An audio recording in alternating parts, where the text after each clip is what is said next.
स्वागत है दोस्तों आपका मैथ मंडी चैनल पे। और आज हम आपके लिए लाए हैं रसायन विज्ञान के ऐसे 20 क्वेश्चन जो आपके पॉलिटेक्निक एग्ज़ाम में आने के चांसेस हैं, क्योंकि ये बहुत ज़्यादा इंपॉर्टेंट क्वेश्चन है। इसलिए आप लोग इस क्वेश्चन को अपने बुक में नोट करते चलेंगे और साथ में ही आप लोग कमेंट सेक्शन में ये भी बताएंगे कि आपने इन 20 क्वेश्चंस में से कितने क्वेश्चन को सही किया है और अपने नंबर कमेंट बॉक्स में लिख दीजिएगा। चलिए बिना किसी टाइम को हम लोग वेस्ट किए हुए शुरू करते हैं अपना पहला क्वेश्चन। तो पहला क्वेश्चन हम लोग का है कि परमाणु के नाभिक में होते हैं केवल प्रोटॉन होते हैं, प्रोटॉन तथा न्यूट्रॉन होते हैं, न्यूट्रॉन होते हैं या फिर प्रोटॉन न्यूट्रॉन तथा इलेक्ट्रॉन होते हैं। तो हम लोग का ये जो ऑप्शन होगा इसमें का ख नंबर ऑप्शन से होगा कि जो परमाणु होते हैं उसके नाभिक में प्रोटॉन तथा न्यूट्रॉन बस ये दो होते हैं। ठीक है। हम लोग का दूसरा क्वेश्चन है कि परमाणु को सर्वप्रथम किसने विभाजित किया? डाल्टन ने, जे थॉमसन, परमाणु नहीं लगता है मुझे ये क्वेश्चन 2 नंबर क्वेश्चन गलत है। तो मैं चाहूँगा कि हम लोग तीसरे क्वेश्चन पे आते हैं कि तीसरा क्वेश्चन क्या है हम लोग का कि परमाणु के नाभिक में स्थित प्रोटॉन तथा न्यूट्रॉनों की संख्या कहलाती है? द्रव्यमान संख्या, परमाणु संख्या, परमाणु भार या फिर तुल्यांकी भार। तो हम लोग का ऑप्शन जो होगा क सही होगा, द्रव्यमान संख्या। ठीक है। चौथा क्वेश्चन की तरफ हम लोग बढ़ते हैं कि नाभिक का आकार होता है, नाभिक का आकार कितना होता है?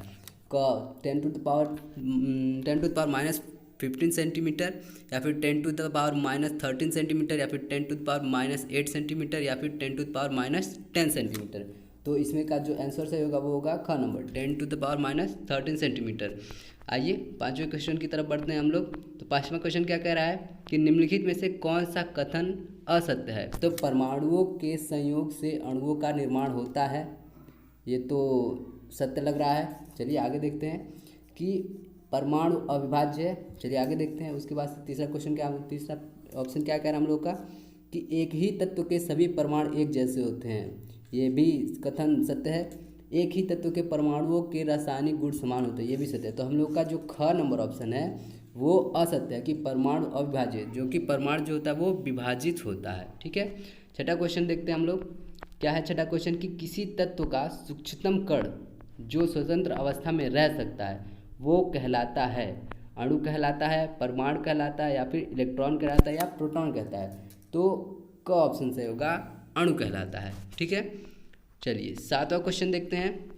सातवां क्वेश्चन क्या कह रहा है कि कैल्शियम परमाणु में प्रोटॉन, न्यूट्रॉन तथा इलेक्ट्रॉनों की संख्या का मान क्रमशः होता है, कितना होता है? 20 20 20। मतलब कि कैल्शियम में प्रोटॉन की संख्या कितनी होती है, न्यूट्रॉन की संख्या कितनी होती है और इलेक्ट्रॉन की संख्या कितनी है? तो इसमें जो ऑप्शन होगा हम लोग का क ऑप्शन सही होगा कि जो कैल्शियम होता है उसमें प्रोटॉन की संख्या होती है 20, न्यूट्रॉन की भी संख्या होती है 20 और इलेक्ट्रॉन की भी संख्या होती है 20। आगे बढ़ते हैं। निम्नलिखित में से कौन सा कथन असत्य है? क परमाणु 3 मूल कणों प्रोटॉन, न्यूट्रॉन तथा इलेक्ट्रॉन से बना है, या फिर ख वाला कथन असत्य है कि परमाणु विभाज्य है। अभी पहले ही हमने देखा था इसके पहले में क्वेश्चन में कि परमाणु विभाज्य, ये बात सत्य है। ठीक है। और किसी एक ही तत्व के परमाणु के द्रव्यमान भिन्न भिन्न हो सकते हैं, ये भी बिल्कुल सत्य है। तो हम लोग का घ वाला क्वेश्चन बचता है ऑप्शन, तो ये घ ऑप्शन से होगा, उपरोक्त में से कोई भी नहीं, यानी कि ये सब कथन सत्य हैं। चलिए नौवां क्वेश्चन, परमाणु क्रमांक बराबर होता है, किसके बराबर होता है परमाणु क्रमांक? इलेक्ट्रॉन की संख्या के, या फिर इलेक्ट्रॉन की संख्या के, या फिर न्यूट्रॉन की संख्या के, या फिर प्रोटॉन तथा न्यूट्रॉन की संख्या के योग के, या फिर इलेक्ट्रॉनों तथा न्यूट्रॉनों की संख्या के योग के। तो ख ऑप्शन सही होगा, इलेक्ट्रॉनों की संख्या के बराबर होता है परमाणु क्रमांक। ठीक है। 10वां क्वेश्चन है, न्यूट्रॉन की खोज किसने की थी? James Chadwick, Rutherford, J Thomson या फिर विलियम क्रुक्स ने? तो जेम्स चैडविक ने न्यूट्रॉन की खोज की थी। चलिए आगे बढ़ते हैं 11 क्वेश्चन की तरफ कि परमाणु के मूल कण जो नाभिक में उपस्थित नहीं होते हैं उन्हें क्या कहते हैं? प्रोटॉन, इलेक्ट्रॉन या फिर न्यूट्रॉन या फिर इलेक्ट्रॉन और प्रोटॉन? तो उसको हम बोलते हैं इलेक्ट्रॉन। ठीक है। 12 क्वेश्चन देखते हैं हम लोग। 12 नंबर, निम्नलिखित में से किस मूल कण पर ऋणावेश होता है? मतलब कि इनमें से किस पर माइनस का चार्ज होता है? इलेक्ट्रॉन पे, प्रोटॉन पे, न्यूट्रॉन पे या फिर इनमें से कोई नहीं? तो हम लोग का ऑप्शन जो होगा सही हो जाएगा, वो होगा इलेक्ट्रॉन पे। इलेक्ट्रॉन पे जो होता है वो माइनस चार्ज होता है, मतलब ई लिखा जाता है इलेक्ट्रॉन के लिए और उसके ऊपर माइनस चार्ज दिया जाता है। ठीक है। 13 नंबर क्वेश्चन, न्यूट्रॉन पर आवेश होता है, न्यूट्रॉन जो होता है उस पर कौन सा आवेश होता है? ऋण आवेश, धन आवेश या फिर उदासीन होता है या फिर इनमें से कोई नहीं। तो न्यूट्रॉन जो होता है उस पर उदासीन मतलब कि कोई चार्ज नहीं होता है। 14 नंबर क्वेश्चन देखते हैं कि प्रोटॉन है, प्रोटॉन क्या है? भारी हाइड्रोजन का नाभिक या फिर एक मूलभूत कण या फिर धनावेशित कण या फिर ये सभी। तो देखिए प्रोटॉन जो होता है वो भारी हाइड्रोजन का नाभिक भी होता है, एक मूलभूत कण भी होता है और वो धनावेशित कण मतलब कि उस पर प्लस चार्ज होता है। तो यानी कि हम लोग का जो ऑप्शन सही होगा वो होगा घ नंबर का ये सभी। 15 नंबर क्वेश्चन देखते हैं। परमाणु की प्रथम कक्षा में अधिकतम इलेक्ट्रॉन हो सकते हैं, मतलब कि परमाणु की प्रथम कक्षा में अधिकतम इलेक्ट्रॉन कितने हो सकते हैं? 1, 2, 8 या फिर 16। तो परमाणु की प्रथम कक्षा में सबसे प्रथम कक्षा में 1s2 में मतलब कि 1s में 2 मतलब कि s कक्षा में सिर्फ 2 ही इलेक्ट्रॉन प्रवेश कर सकते हैं। ठीक है। 16 क्वेश्चन, निम्नलिखित में से अणु के लिए कथन सत्य कथन है, इसमें से मतलब कि कौन सा है जो कथन सत्य होगा अणु के लिए? तो क नंबर क्वेश्चन ऑप्शन है यह स्वतंत्र अवस्था में रह सकते हैं। बिल्कुल भाई, अणु है तो स्वतंत्र अवस्था में रह सकते हैं। निम्नलिखित इसमें से परमाणुओं का अनुपात निश्चित होता है, ये भी सही है।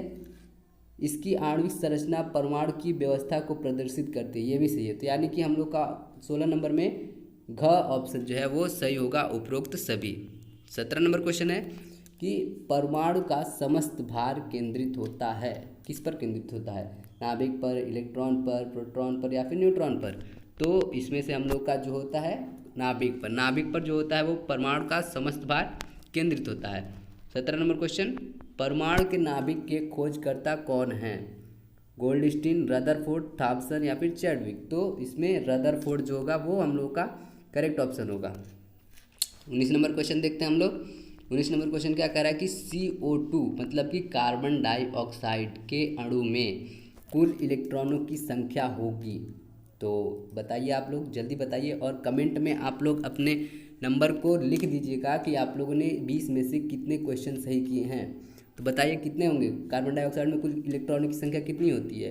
तो कार्बन डाइऑक्साइड में देख लेते हैं, कार्बन में लास्ट सेल में होते हैं 6 इलेक्ट्रॉन, ऑक्सीजन के लास्ट सेल में होते हैं 8 इलेक्ट्रॉन। तो ऑक्सीजन 8 8 16 हो जाएगा, मतलब कि ऑक्सीजन 2 है तो 16 और कार्बन है 6, तो 16 और 6 22। तो हम लोग का ऑप्शन जो हो जाएगा वो ख नंबर हो जाएगा 22 इलेक्ट्रॉन। ठीक है। 20 नंबर क्वेश्चन देखते हैं। 20 नंबर क्वेश्चन हम लोग का क्या कह रहा है कि परमाणु संख्या की खोज की थी, किसने की थी? चैडविक ने की थी, मोजले ने की थी या फिर गोल्डस्टीन ने की थी, रदरफोर्ड ने की थी? तो हम लोग का जो आंसर होगा इसका ख नंबर सही होगा कि मोजले ने की थी। जो परमाणु संख्या होती है उसकी खोज किसने की थी? मोजले ने की थी। चलिए, बहुत बहुत धन्यवाद। और आप लोग अपना नंबर कमेंट बॉक्स में करके जाइएगा कि आप लोगों ने 20 नंबर में से कितने क्वेश्चन सही किए हैं। चलिए, थैंक यू।